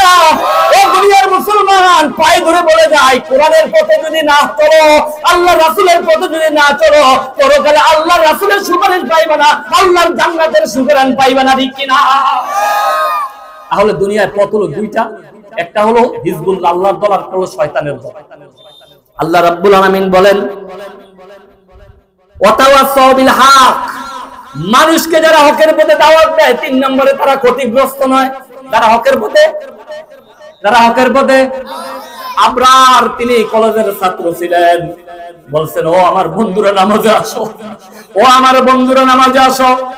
এই আবরারকে বাংলার জমিন থেকে বিদায় করে দিল। কেন নামাজের কথা বললো? এই আয়াত অনুযায়ী নামাজের প্রতি ডাকা তো এটা ফরজ কাজ, ঠিক কিনা? আল্লাহ বলেন ওয়াকিমুস সালাহ ওয়ারকাউ মা'র রাকিন, তোমরা নামাজের সাথে নামাজ পড়ো, রুকুর সাথে রুকু করো। ইয়া আইয়ুহাল্লাযীনা আমানুস্তাঈনু বিস-সাবরি ওয়াস-সালাহ, সূরা বাকারার 154 নম্বর আয়াতের মধ্যে আল্লাহ রাব্বুল আলামিন বলেন, হে ঈমানদাররা, তোমরা যারা ঈমান এনেছো, নামাজের মধ্যে এসে আমি আল্লাহর কাছে সাহায্য প্রার্থনা করো। আল্লাহু আকবার, সূরা বাকারা 153 নম্বর আয়াত। কিন্তু এখানে আবরার যখন নামাজের দাওয়াত দিল, শেষ পর্যন্ত আবরারকে জামাতের কর্মী বলে, ওই শিবিরের কর্মী বলে আবরারের হককে বাংলার জমিন থেকে বিদায় করে দিয়েছে, ঠিক কিনা? এখনো যদি এক শ্রেণীর মুসলমান আছে, নামাজের কথা বললে দাদাই খেপে যায়, ঠিক কিনা? নামাজের কথা বললে আমার বন্ধু বরদাস্ত করতে পারে না, ঠিক কিনা? এইজন্য আল্লাহ রাব্বুল আলামিন বলেন ওয়াতাওয়াসাউ বিল হক, মানুষকে যারা হকের পথের দাওয়াত দেয়, হকের পথের উপদেশ দেয়, সেই শ্রেণীর মানুষ ক্ষতিগ্রস্ত নয়। 4 নম্বরে ওয়াতাওয়াসাউ বিস সবর, বিপদ আপদে যারা ধৈর্য ধারণ করে, বিপদ আপদে যারা ধৈর্যের উপদেশ দেয়, আল্লাহ রাব্বুল আলামিন বলেন সেই শ্রেণীর মানুষ ক্ষতিগ্রস্ত নয়। আল্লাহু আকবার। বিপদ আপদ আসলে ধৈর্য ধারণ করতে হবে। কোরআন শরীফে আল্লাহ রাব্বুল আলামিন সূরা বাকারার মধ্যে বলেছেন, ইয়া আইয়ুহাল্লাযীনা আমানুস্তাঈনু বিস-সাবরি ওয়াস-সালাহ, হে ঈমানদাররা যারা ঈমান এনেছো, আস্তাঈনু বিস-সাবরি ওয়াস-সালাহ, নামাজের মাধ্যমে এসে আমি আল্লাহর কাছে সাহায্য প্রার্থনা করো, বলি আল্লাহু আকবার। এখানে আসছেন ওয়ামিলুস সালিহা ওয়াতাওয়াসাউ বিল হক ওয়াতাওয়াসাউ বিস সবর, বিপদ আপদে যারা ধৈর্যের উপদেশ দেয়, আমার আল্লাহ বলেন সেই শ্রেণীর মানুষ ক্ষতিগ্রস্ত নয়, বলে আল্লাহু আকবার। তাহলে পাইলাম 4 শ্রেণীর মানুষ ক্ষতিগ্রস্ত নয়। মুখস্থ করেন কয় শ্রেণী? সবাই কোন কয় শ্রেণী? 1 শ্রেণী হইল ইল্লাল্লাযিনা আমানু, আল্লাহর প্রতি যারা। 2 নম্বরে আমিলুস সালিহা, যারা ভালো কাজ করে। 3 নম্বরে ওয়াতাওয়াসাউ বিল হক, মানুষকে যারা হক পথের সত্য পথের যারা উপদেশ দেয়। 4 নম্বরে ওয়াতাওয়াসাউ বিস সবর, বিপদ আপদে যারা ধৈর্যের উপদেশ দেয় সেই শ্রেণীর মানুষ ক্ষতিগ্রস্ত নয়, ঠিক কিনা? দুনিয়ার জমিনে চললে বাধা আসবে, জরিমানা আসবে, জেল আসবে, ফাঁসি আসবে, বাড়ি ছাড়তে হবে, গাড়ি ছাড়তে হবে। যেভাবে কোন কাদের মোল্লায় কোথায় কি করেছিল, ওই আরেক কাদের মোল্লার ফাঁসি হয়েছে, নামে নামে জমে টানছে কিনা? এই দুনিয়ার জমিনে এমন ফাঁসি হতে পারে, মামলা হতে পারে, হামলা হতে পারে, তারপরও এক চুল পরিমাণ আল্লাহর পথ থেকে আমাকে আপনাকে কেউ লাড়তে পারবে না, ঠিক কিনা? কেন আমরা আল্লাহ আমাদেরকে মেসেজ দিলেন, আল্লাহ বলেন কুল ইন্না সলাতি ওয়া নুসুকি ওয়া মাহইয়ায়া ওয়া মামাতি লিল্লাহি রাব্বিল আলামিন। নিশ্চয় আমার বলো, নিশ্চয় আমার নামাজ, আমার হায়াত, আমার মত, আমার কুরবানি কারো জন্য নয়, লিল্লাহি রাব্বিল আলামিন, সব আল্লাহর জন্য। কার জন্য? সব কার জন্য বাবা? নামাজ কার জন্য পড়বেন? রুকু কার জন্য দিবেন? কুরবানি কার জন্য? বেঁচে থাকা কার জন্য? সবাই কইতে পারে না কার জন্য? আমার জীবন, আমার মরণ, আমার জিন্দেগি, আমার জীবন, আমার মরণ, আমার জিন্দেগি, ইয়া ইলাহি কবুল করো আমার বন্দেগি, আমার জীবন, আমার মরণ, আমার জিন্দেগি। কুল ইন্না সলাতি ওয়া নুসুকি ওয়া মাহইয়ায়া ওয়া মামাতি লিল্লাহি রাব্বিল আলামিন। সব করব কার জন্য? সব করব কার জন্য? তাহলে এখন সময় আসছে, আল্লাহ বলেন ইয়া আইয়ুহাল্লাযিনা আমানু কু আনফুসাকুম ওয়া আহলিকুম নারা। এটা হলো সৎ কাজের আদেশ। ও ঈমানদাররা, যারা ঈমান এনেছো, তুমি বাঁচো, তোমার আহলকে বাঁচাও। আপনার ঘরের প্রতিবেশী, শত্রুর ঘর, তারা হলো আহাল। নিজে জাহান্নামের আগুন থেকে বাঁচতে হবে, আপনার ভাইকে জাহান্নামের আগুন থেকে বাঁচাবার জন্য নামাজের দাওয়াত দিয়ে মসজিদমুখী সকলকে করতে হবে, ঠিক কিনা? করতে হবে কিনা? এটা হলো ভালো কাজের আদেশ, আমরু বিল মারুফ ওয়া নাহয়ি আনিল মুনকার। তাহলে আমরা এই সূরা আল আসরের মধ্যে পাইলাম 4 শ্রেণীর মানুষ ক্ষতিগ্রস্ত নয়। বুঝা থাকলে বলেন কয় শ্রেণীর মানুষ ক্ষতিগ্রস্ত নয়? সবাই কোন কয় শ্রেণীর? আরো জোরে হইছে না রে? 4 শ্রেণীর মানুষ ক্ষতিগ্রস্ত। যারা আল্লাহর প্রতি ঈমান আনছে, যারা আল্লাহর প্রতি ঈমান আনছে, তারা কি মানুষ মারতে পারে? যারা আল্লাহর প্রতি ঈমান আনছে তারা কোনো কম দিতে পারে? যারা আল্লাহর প্রতি ঈমান আনছে খাদ্যে ভেজাল দিতে পারে? যারা আল্লাহর প্রতি ঈমান আনছে মিথ্যা মামলা, মিথ্যা হামলা করতে পারে? যারা আল্লাহর প্রতি ঈমান আনছে একটা মানুষের দোষ ত্রুটি তারা বলতে পারে না, ঠিক কিনা? তাহলে ও বন্ধুরা আমার, ভাইয়েরা আমার, আজকে ওয়াজ শোনার পরে দায়িত্ব হবে, নিজে বাঁচতে হবে। আপনার গোটা পরিবারের পার্শ্বের 40 ঘর, মতান্তরে 70 ঘর, তারা হলো আপনার প্রতিবেশী। আপনার প্রতিবেশীকে আল্লাহর রাস্তায় ডাকতে হবে, ঠিক কিনা? তাহলে আমরা পাইলাম 4 শ্রেণীর মানুষ ক্ষতিগ্রস্ত নয়। এখন কারা কারা ক্ষতিগ্রস্ত, এটা যদি না বলি হকটা আদায় হইব নি। এখন কারা কারা ক্ষতিগ্রস্ত বলতাম না, শেষ করে দিতাম, বলতাম। এখন এটা বললে যে ব্যক্তি উঠবো বুঝবেন যে সে এই দলের লোক, এই ক্ষতিগ্রস্ত। এবার কারা কারা ক্ষতিগ্রস্ত এবার আমরা বলে দিতেছি আল্লাহর কোরআন দিয়ে। কথা হচ্ছে ইনশাআল্লাহ আল্লাহর কোরআন দিয়ে বলতেছি এবার কারা কারা ক্ষতিগ্রস্তে নিমজ্জিত। আল্লাহ রাব্বুল আলামিন বলেন, আল্লাহর সাথে যারা শরীক করে, অংশীদার সাব্যস্ত করে, আল্লাহ রাব্বুল আলামিন বলেন লা তুশরিক বিল্লাহ ইন্নাশ শিরকা লা যুলমুন আযীম। আল্লাহ বলেন লা তুশরিক বিল্লাহ, আমি আল্লাহর সাথে কাউকে শরীক করিও না।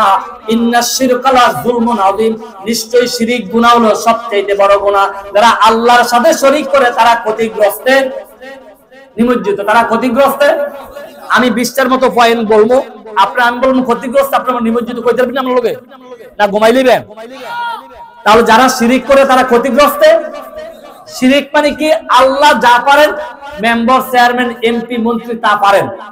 আল্লাহ যেরকম পারেন এরকম অন্য কেউ পারেন, সমতুল্য সমকক্ষ মনে করে শিরক। শিরক আবার প্রথমত 2 প্রকার, শিরকে আকবার, শিরকে আসগর। শিরকে আকবার আবার 4 প্রকার। শিরকে আকবার আবার 4 প্রকার। এটা হলো আপনার এই যে আল্লাহর সাথে যেটা শিরক, একটা হলো প্রকাশ্য শিরক, একটা হলো গোপন শিরক। এভাবে শিরকে আকবরকে আবার চারটি ভাগে ভাগ করেছে। ওই দিকে গেলে আগে আমি আবার পয়েন্ট শেষ করতাম না। তাহলে শিরক তো বুঝলেন, মানে আল্লাহর সাথে কাউকে সমতুল্য সমকক্ষ মনে করা কি শিরক। যারা শিরক করে তারা ক্ষতিগ্রস্ত, সবাই করে না, যারা শিরক করে তারা ক্ষতিগ্রস্ত। 2 নম্বর হলো যারা পিতামাতার অবাধ্য, যারা পিতামাতাকে যারা বৃদ্ধাশ্রমে দেয় তারা ক্ষতিগ্রস্ত। কোরআন শরীফের মধ্যে আল্লাহ রাব্বুল আলামিন সূরাতুল বনী ইসরাইল 15 নম্বর পারা 17 নম্বর সিরিয়ালের সূরা 23 নম্বর আয়াতের মধ্যে আল্লাহ রাব্বুল আলামিন বলেন, ওয়া ক্বাদা রাব্বুকা আল্লা তা'বুদু ইল্লা ইয়্যাহু ওয়া বিল ওয়ালিদাইনি ইহসানা। আল্লাহ রাব্বুল আলামিন বলেন, আমি রবের পক্ষ থেকে সিদ্ধান্ত হয়ে গেল, আমি রবের গোলামি করবে, আমি রব ছাড়া কারো গোলামি করবে না। আর পৃথিবীতে তোমার মা এবং বাবার সাথে সৌজন্যমূলক আচরণ করবে, শ্রদ্ধাজনক আচরণ করবে। আল্লাহু আকবার। যারা পিতামাতার অবাধ্য তারা ক্ষতিগ্রস্ত, যারা কয় না তারা মানে পিতামাতার অবৈধ, যারা পিতামাতার অবৈধ তারা ক্ষতিগ্রস্ত। 3 নম্বর হলো কারা ক্ষতিগ্রস্তের মধ্যে, যারা আল্লাহর সাথে, যারা আল্লাহর গোলামি যারা করে না, আল্লাহকে যারা সিজদা দেয় না, রব বলে যারা মানে না। আল্লাহ রাব্বুল আলামিন বলেন, ইয়া আইয়ুহান নাসু উবুদু রাব্বাকুমুল্লাযী খালাকাকুম ওয়াল্লাযীনা মিন ক্বাবলিকুম লাআল্লাকুম তাত্তাকুন। আল্লাহ রাব্বুল আলামিন বলেন, ইয়া আইয়ুহান নাসু উবুদু রাব্বাকুমুল্লাযী খালাকাকুম, হে ঈমানদাররা যারা ঈমান এনেছো, আমি রবের তোমরা গোলামি করো। আল্লাহু আকবার। আল্লাহ বলেন আমি রবের গোলামি যারা করে না, আল্লাহ রাব্বুল আলামিন বলেন সেই শ্রেণীর মানুষ ক্ষতিগ্রস্ত। ইন্নাল ইনসানা লাফি খুসর, সেই শ্রেণীর মানুষ ক্ষতিগ্রস্ত, নিমজ্জিত। 4 নম্বরে হলো একজনের দোষ অপরজনের উপর চাপিয়ে দেয়, এরকম আছে কিনা? ওই কোন কাদের মোল্লা কোথায় কি কাজ করেছিল, আরেক কাদের মোল্লা ফাঁসি হয়েছে। কোন সাইদির কোথায় কি কাজ করেছিল, আরেক সাইদিকে মারতে চাইছিল, ঠিক কিনা? এজন্য নামে নামে জমে জানে আল্লাহ রাব্বুল আলামিন বলেন একজনের দোষ অপরজনের উপরে চাপিয়ে দেওয়া, ওয়ালা তাজিরু ওয়াজরাতু ফিজরা উখরা, একজনের দোষ অপরজনের উপর চাপিয়ে দিও না। ক্ষমতার কারণে বাংলার জমিনে একজন দোষ করে, ওই মুসলমান দোষ করে দাঁড়িয়ে চাপাই না, ঠিক কিনা? এরকম আছে কিনা? যারা যারা একজনের দোষ ক্ষমতার কারণে অপরজনের উপর চাপাই দেয়, আমার আল্লাহ রাব্বুল আলামিন বলেন ইন্নাল ইনসানা লাফি খুসর, সেই শ্রেণীর মানুষ ক্ষতিগ্রস্ত, সেই শ্রেণীর মানুষ ক্ষতিগ্রস্ত। তারপরে কারা ক্ষতিগ্রস্ত নিমজ্জিত? আল্লাহ রাব্বুল আলামিন বলেন মিথ্যা কথা যারা বলে, মিথ্যা সাক্ষী যারা দেয়, নবনী লাইক সেলাওয়ার total lie they get sin, মিথ্যাবাদীকে কেউ পছন্দ করে না। যারা মিথ্যা বলে, যারা সমাজের মানুষ তাদেরকে ভালোবাসে না, ঠিক কিনা? যারা সমাজের মধ্যে মিথ্যা বলে, আল ফিতনাতু আশাদ্দু মিনাল কতল, বিবাদ লাগায়, ঝগড়া লাগায়, যারা সমাজে মিথ্যা বলে, মিথ্যা সাক্ষী দেয়, মিথ্যা কথা বলে, সেই শ্রেণীর মানুষ ক্ষতিগ্রস্ত। তারপর আর কারা ক্ষতিগ্রস্ত নিমজ্জিত? মানুষ মরণশীল, যারা এটা বলে, বিশ্বাস করে না। কুল্লু নাফসিন যায়িকাতুল মাউত, man is mortal, man is not immortal, মানুষ অমর নয়, মানুষ মরণশীল। যারা বলে মানুষ মরবে না, সেই শ্রেণীর মানুষ ক্ষতিগ্রস্ত নিমজ্জিত। তারপরে হলো কারা ক্ষতিগ্রস্ত নিমজ্জিত? আল্লাহর নবী, আমার নবী, আপনার নবী, কুল কায়নাতের নবী, মহানবী মুহাম্মদুর রাসূলুল্লাহ সাল্লাল্লাহু আলাইহি ওয়াসাল্লাম, আমার রাসূল বলেন না খাতামুন নাবিয়্যিন লা নাবিয়্যা বাদি, আমি হলাম শেষ নবী, আমার পরে আর কোন নবী আসবে না। লাস্ট প্রফেট হযরত মুহাম্মদ মুস্তাফা সাল্লাল্লাহু আলাইহি ওয়াসাল্লাম, আল্লাহর রাসূল মুহাম্মদ সাল্লাল্লাহু আলাইহি ওয়াসাল্লামকে যারা শেষ নবী মানে না, তারা ক্ষতিগ্রস্ত। তারা ক্ষতিগ্রস্ত। আল্লাহর অনেকে বলে ভগবান, ঈশ্বর বলে, ভগবান বলে, গড বলে, একজনে একজন সৃষ্টিকর্তা মানে, কিন্তু লাস্ট প্রফেট হযরত মুহাম্মদ মুস্তাফা সাল্লাল্লাহু আলাইহি ওয়াসাল্লাম, আমার নবীকে শেষ নবী যারা মানে না, তারা ক্ষতিগ্রস্ত। কন্যা বাবা, তারা ক্ষতিগ্রস্ত। আর কারা ক্ষতিগ্রস্ত নিমজ্জিত? আল্লাহকে যারা অস্বীকার করে, there is no god, godless situation, বলে আল্লাহ বলতে কিছুই নাই, দুনিয়ায় এমনি এমনি হয়েছে, যারা বলে সেই শ্রেণীর মানুষ ক্ষতিগ্রস্ত। তারপরে ক্ষতিগ্রস্ত নিমজ্জিত কারা? আল্লাহর সাথে যারা কুফরি করে, আল্লাহর সাথে যারা নাফরমানি করে, আল্লাহর নিয়ামত খাওয়ার পর আল্লাহকে অস্বীকার করে। আল্লাহ রাব্বুল আলামিন সূরাতুল বাকারার মধ্যে বলেন, কাইফা তাকফুরুনা বিল্লাহ, কাইফা তাকফুরুনা বিল্লাহ, কাইফা তাকফুরুনা বিল্লাহি ওয়া কুনতুম আমওয়াতান ফাহইয়াকুম সুম্মা ইউমীতুকুম সুম্মা ইউহয়িকুম সুম্মা ইলাইহি তুরজাউন। আল্লাহ বলে, বান্দা কিভাবে আমি আল্লাহর সাথে নাফরমানি করো? তুমি নিষ্পাপ ছিলে, আমি পরীর মতো সুন্দর একটা মানুষ বানাইছি। লাকাদ খালাকনাল ইনসানা ফি আহসানি তাকওয়িম 30 পারা সূরা 3 এর 4 নম্বর আয়াত। আল্লাহ বলেন, আমি সুন্দর পরীর মতো একটা মানুষ বানাইছি। কিভাবে তুমি আমি আল্লাহকে তুমি ভুলে যাও, আল্লাহ অস্বীকার করো। অকুনতুম, আমি আল্লাহ কিন্তু কি করব? সুম্মা ইউহয়িকুম, তোমাকে জীবিত করব। সুম্মা ইউমীতুকুম, তোমাকে আবার মৃত্যু দিব। সুম্মা ইলাইহি তুরজাউন, পরিশেষের বান্দা হিসাবের দিনের জন্য আমি আল্লাহ তোমাকে তুলব। আল্লাহু আকবার। বলেন তো বাবা, হিসাবের জন্য আল্লাহর কাছে আমাদের দাঁড়াতে হবে কিনা? হিসাবের জন্য আমাদের দাঁড়াতে হবে কিনা? আল্লাহ রাব্বুল আলামিন হিসাবের দিনটা কায়েম করিয়া আল্লাহ রাব্বুল আলামিন আমলনামাটা ডান হাতে দিবেন। যারা জান্নাতি হবে আমলনামাটা ডান হাতে দিবেন। আর তাফসিরে জালালাইনের মধ্যে ফাজিল ক্লাস আমরা পড়েছি, যারা নাফরমান হবে, যারা বেঈমান হবে, যারা জাহান্নামী হবে, তাদের হাতটা বাম দিয়ে হাতে এভাবে থাকবে, পিছনে থাকবে। আমলনামাটা পিছনে দিবেন। ওই ব্যক্তি বলবেন, হাই হাতা, হাই হাতা, লা আদরি, লা আদরি, আফসোস, আফসোস, আমি বুঝিনি, আমি মানি নাই।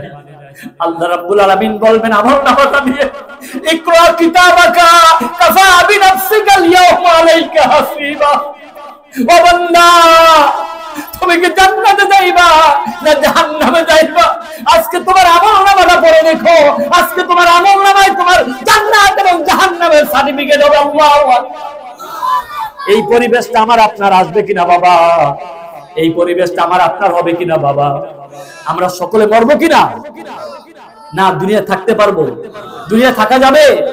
ফেরাউন থাকতে পারে নাই, নমরুদ থাকতে পারে নাই, কোটি কোটি যারা ছিলেন তিনারা থাকতে পারে নাই, আমরাও থাকতে পারবো না। কবির ভাষায় কবি কত সুন্দর করে বলে, পৃথিবীতে কেউ স্থায়ী হয় না, হয় না সে ফিরাউন কিবা নমরুদ, কেউ ববে চিরদিন রবে না, কেউ ববে চিরদিন রবে না। পৃথিবীতে কেউ স্থায়ী হয় না, হয় না সে ফিরাউন কিবা নমরুদ, কেউ ববে চিরদিন রবে না। আমরাও চিরদিন থাকবো না। থাকবো বাবা, থাকবো। আল্লাহ বলবেন, ইকরা কিতাবাকা কাফা বিনাফসিকা আল-ইয়াওমা আলাইকা হাসিবা। আমলনামাটা হাতে দিয়ে বলবেন, পড়ো। যার ডান হাতে আমলনামা আসবে হাসতে হাসতে পড়বে। আল্লাহ বলেন, যা আদখালাহুল জান্নাহ, জান্নাতে ঢোক। আর যার বাম হাতে আমলনামা আসবে পিছনে থাকবে। আল্লাহ বলেন, আদখালাহুল জাহান্নাম, যা বান্দা, দুনিয়া আমার আইন মানুষ নাই, আমার বন্ধুর সুন্নাত মানুষ নাই, যা বান্দা জাহান্নামে যা। সেদিন কি বিভীষিকাম অবস্থা হবে। আল্লাহ রাব্বুল আলামিন একটা ধমক দিবেন, আইনা আসজারুকা, আইনা জিবালুকা, আইনা আনহারুকা। তোমার অট্টালিকা কোথায়? তোমার পাহাড় কোথায়? তোমার সমুদ্র কোথায়? তোমার ক্ষমতা কোথায়? আল্লাহ একদিন ধমক দিবেন। ওই দিন আল্লাহ রাব্বুল আলামিন বলেন, সেদিন আমি আল্লাহ রাব্বুল আলামিন পুঙ্খানুপুঙ্খানু হিসাব নিব। আমাইয়া আমাল মিসকাল যাররাতিন খাইরান ইয়ারা ওয়া মাইয়া আমাল মিসকাল যাররাতিন শাররান ইয়ারা। বান্দা যারা অল্প পরিমাণ ভালো করছো, আমি আল্লাহ এটা তুলে ধরবো। অল্প পরিমাণ যারা মন্দ করছো, আমি আল্লাহ সেদিন সেটা তুলে ধরবো। বলি আল্লাহু আকবার। বন্ধুরা আমার, ভাইয়েরা আমার, তারপর আসছে যারা প্রতারণা করে, তারা ক্ষতিগ্রস্তের মধ্যে নিমজ্জিত। মান গাসসা ফালাইসা মিন্না, যারা প্রতারণা করে তারা ক্ষতিগ্রস্ত। আসেন এরকম প্রতারণা করি না, টেয়াফানা থাকলে কয় আইও, আগামী দিন বিকালবেলা আইও। একবার 500 টাকা হাওয়া নিছে আর কি, নেওয়ার পরে 6 মাস পর্যন্ত বসছে, এদের বাটারতা হয়ে গেছিল। বলো চৌধুরীর ফুট দিলে দাও, নাইলে না, ওইটা দাও, আড়াইতাম না। তো কি হয়েছে, তোমার টেয়াকে আমরা খাইয়ে বলে থেকে আমার চৌধুরীর ফুট বিয়ার ফুট না, কি তো হয়েছে, কোনদিন দিবেন দিয়ালেন না। আগামী শুক্রবারে জমান আসর নামাজের পরে আসো, আগামী শুক্রবারে আসর নামাজের পরে আইছে তো, ও টাকা দেন না, আর টাকা তো দেন, টাকার ব্যবস্থা হইব। বেটা 2টা কৃষ্ণচূড়ার গাছ আনছে আর দুইটা ইয়া দিয়া দুই জগ দিয়ে দুই জগ পানি আনছে, আনার পরে রাখছে, নামাজ করে এসে দেন না 34 ফুট টাকাটা, আরে পাগল হয়েছে, টাকা তো দেন। কয় কৃষ্ণচূড়ার গাছটি আমার লোক লইলে টিয়া কি ব্যবস্থা কালের ব্যবস্থা হইল। কৃষ্ণচূড়ার গাছ লইছে আর দুই জগ পানি লইছে, লইয়া লাগাইছে, তো লাগাই এবার পানি দাও, পানি দিচ্ছেন, তাহলে এবার টেহারা দেন না। আরে তুমি কি কিচ্ছু বোঝো না, এই কৃষ্ণচূড়ার গাছ তাড়াতাড়ি বড় হয়ে দিকে, এই কৃষ্ণচূড়ার গাছ বড় হইলে 5 বছর পরে 10,000 করে 20,000 বিক্রি বেচলাম, তোমার 500 টাকা দিতে আর সমস্যা হইতো, তোমার 500 টাকা দিয়ে লাগে। এই সিটিং বাটফারের কথা হই না, এতে একটা মুসকে হাসি দিছে আর কি, দেবারে 500 টাকা পানা কম তো হাসি দিবা, টেহার কোন ব্যবস্থা হইছে? আচ্ছা টেহার ব্যবস্থা হইছে না, এতে দুঃখে হাসি দিছে, তো এখন তো হাসি দিবা, কৃষ্ণচূড়ার গাছ বড় হইলে বেচছে তোমার গেলা বন্ধ, হাসি দিবা, টেহার ব্যবস্থা হইছে। এতে বুঝতে পারছে এই বাটফারে টেহা দিত না। এরকম মানগাসা ফালাইসা মিন্না, রাসূল বলেন যারা প্রতারণা করে তারা ক্ষতিগ্রস্ত, অন্য যারা প্রতারণা করে তারা ক্ষতিগ্রস্ত। নিচে 20 কেজি ভালো, উপরে 20 কেজি ভালো, আর মধ্যখানে ফোকা এবং ফুটো গুড়া মিরা মিলিয়া এই যে 100 কেজি মুঠ মিলিয়ে 200 কেজি দিয়ে কংসনগর লয়ে যায়, এরকম আল্লাহর ওলি আসেনি আমাদের দেশে। এই তারা ক্ষতিগ্রস্ত, ওজনে তারা কম দেয়, খাদ্যে তারা বেদল দেয়, তারা ক্ষতিগ্রস্ত। তারা কইতাছে এই হুজুরের কীর্তন আছে, এবার সব কই নিতেছে, যেহেতু তাফসীর মাহফিল ধারা অনুযায়ী কওয়া লাগে আর কি। তারপর হচ্ছে যারা ভালো কাজের আদেশ দেয় না, মন্দ কাজের নিষেধ করে না, আমরু বিল মারুফ ওয়া নাহই আনিল মুনকার, যারা ভালো কাজের আদেশ করে না, মন্দ কাজের নিষেধ করে না, এবং মাহফিল পাইলেও বাধা দেওয়ার চেষ্টা করে, তারা ক্ষতিগ্রস্ত। তারপরে কারা ক্ষতিগ্রস্ত নিমজ্জিত? যারা গান বাজনা করে, এখন যুবকদের উপরে দিতেছে, যারা গান বাজনা করে আসেনিও, সারা রাত টুন আবার ফাইটটা যায় কয়, এতারা যখন খবর টবর নাই, সব পাড়া শেষ হয়ে গেছে, আছেন এরকম? তো যারা গান বাজনা করে তারা ক্ষতিগ্রস্ত। আল গিনাউ রুকিয়াতুজ জিনা, রাসূল বলেন যারা গান বাজনা করে, অশ্লীল গান, পাপের গান, যারা গান বাজনা করে তারা ক্ষতিগ্রস্তের মধ্যে নিমজ্জিত। যুবক বাবারা, বন্ধু, আজকে তাফসীর মাহফিল থেকে সূরাতুল আসরের শেষ আয়াতের ব্যাখ্যা দিয়ে তোমাদেরকে বলছি, পায়ে ধরে বলে যায়, যুবক যদি আজকে সূরাতুল আসরটা গলার মালা বানাইয়া যদি রাসূলের রঙিন হইয়া জীবনটা যদি সাজাতে পারো, তাফসীরুল কোরআনের মাহফিল দরবারে যুবকদের উদ্দেশ্যে আজকের মাহফিলটা তোমাদের জন্য জান্নাতের একটা উসিলা হয়ে যাবে, ঠিক কি না? তাহলে যারা গান বাজনা করে তারা ক্ষতিগ্রস্তের মধ্যে নিমজ্জিত। তারপর হলো আল্লাহর ইবাদত যারা করে না, ওমা খালাকতুল জিন্না ওয়াল ইনসা ইল্লা লিয়াবুদুন, আল্লাহ বলেন আমি মানুষ এবং জিনকে আমার ইবাদত, আমার গোলামি, আমার দাসত্ব করার জন্য তৈরি করেছি। যারা আল্লাহর হুকুম মানে না, আল্লাহর বিধান যারা ফয়সালা কায়েম করে না, তারা ক্ষতিগ্রস্ত নিমজ্জিত। তারপরে হলো মানুষকে যারা ধোঁকা দেয়, প্রতারণা করে, তারা ক্ষতিগ্রস্ত নিমজ্জিত। মিথ্যা বলে এটা বলছি, তারা ক্ষতিগ্রস্ত নিমজ্জিত। কারো পিছনে যারা লেগে যায়, যারা মানুষের পিছনে লাগে, খালি দুষ্ট হয়। ওয়ালা তাজাসসু, আল্লাহ বলেন তোমরা গোয়েন্দাগিরি করিও না, কারো দোষ তালাশ করিও না। সায়াস্টলের মধ্যে বইলে বোঝা যায় 10 টাকা দিয়ে একটা গরম চা খাওয়াইলে ওই আরেকজনের নাম করে জাল লোকে স্যার ভালো না, এত কথা কইলে 14 গোষ্ঠী পর্যন্ত পানিতে ডুবাই যদি কিনা, এরকম আসেনি? যারা মানুষের গীবত বলে তারা আল গীবাতু আসাদ্দু মিনাজ জিনা, জিনার চাইতে নিকৃষ্ট হলো গীবত। যারা গীবত বলে তারা ক্ষতিগ্রস্ত নিমজ্জিত। একজন ভাইয়ার অগোচরে যদি আপনি কথা বললে, ভাই যদি মনে কষ্ট পায়, এটা গীবত। একজন মানুষের গীবত খাওয়া মানে মরা ভাইয়ের গোশত খাওয়া, বলে নাউজুবিল্লাহ। আচ্ছা, মরা ভাইয়ের গোশত কি কেউ খাইবনি টাকা দিলে? যারা গীবত বলে তারা ক্ষতিগ্রস্ত। রাসূল বলেন আল গীবাতু আসাদ্দু মিনাজ জিনা, জিনার চাইতে খারাপ হলো গীবত করা। যারা গীবত বলে তারা ক্ষতিগ্রস্ত নিমজ্জিত। তারপরে যারা মানুষকে যারা ঠকায়, ওয়াইলুল লিল মুতাফফিফিন, যারা মানুষকে যারা ঠকায় তারা ক্ষতিগ্রস্ত। আনতে আনে 82, দিতে যায় 79, আসেন এরকম? হাত দিয়ে দাড়ি পাল্লা দিয়ে ধরে রাখে, ঘুরে রাখে। যারা আনতে বেশি আনে, দিতে কম দেয়, ওয়াইলুল লিল মুতাফফিফিন, আল্লাহ বলেন যারা ওজনে কম দেয় তারা জাহান্নামের মধ্যে যাবে। আপনারা কি কম দিয়ে কি জাহান্নামে যাইতে চান?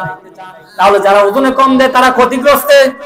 সবাই কোন তারা ক্ষতিগ্রস্ত নিমজ্জিত। যারা সুদ খায়, সুদ দেয়, সুদ খায়, ইন্নামাল খামরু ওয়াল মাইসিরু ওয়াল আনসাবু ওয়াল আযলামু রিজসুম মিন আমালিশ শাইতান, সব হলো শয়তানের কাজ। যারা শয়তানের কাজ করে তারা জান্নাতে যাবে। কই দেব? তারা ক্ষতিগ্রস্ত নিমজ্জিত। যারা মদ খায়, সুদ খায়, তারা ক্ষতিগ্রস্তের মধ্যে নিমজ্জিত। সাবধান, যারা জিনা করে, তারা জিনা যারা করে তারা ক্ষতিগ্রস্তের মধ্যে নিমজ্জিত। ওলা তাকরাবুজ জিনা, আল্লাহ বলেন তোমরা জিনার কাছেও যায় না। যারা জিনা করে তারা ক্ষতিগ্রস্তের মধ্যে নিমজ্জিত। আল্লাহু আকবার। তাহলে এই কাজগুলো যারা করে তারা ক্ষতিগ্রস্তে নিমজ্জিত। আর কয় শ্রেণীর মানুষটা ক্ষতিগ্রস্তে নিমজ্জিত নয়? মনে আছে না আপনাদের? আমি কত নম্বর সিরিয়ালের সূরা থেকে কথা বলছি? 103 নম্বর সিরিয়াল। সূরার নাম কি? আসর শব্দের শাব্দিক অর্থ কি? যুগ, জামানা, কাল, সময়। আল্লাহ রাব্বুল আলামিন বলেন অল আসর, সময়ের কসম, যুগের কসম, ইন্নাল ইনসানা লাফি খুসর, নিশ্চয় মানুষ ক্ষতিগ্রস্তের মধ্যে নিমজ্জিত। ইল্লাল্লাযিনা আমানু, তারা ব্যতীত যারা ঈমান এনেছে, ওয়া আমিলুস সালিহাত, নেক কাজ করেছে, ওয়া তাওয়াসসাউ বিল হক, হক পথের উপদেশ দিয়েছে, ওয়া তাওয়াসসাউ বিস সাবর, বিপদে আপদে যারা ধৈর্যের উপদেশ দিয়েছে, সেই শ্রেণীর মানুষ ক্ষতিগ্রস্ত না। বলে আল্লাহু আকবার। নারে তাকবীর। কি ওই তাকবীরটা দিয়ে আমি ইয়া দিছিলাম, তো আমরা যে তাকবীর অস্তে দেন, নারে তাকবীর।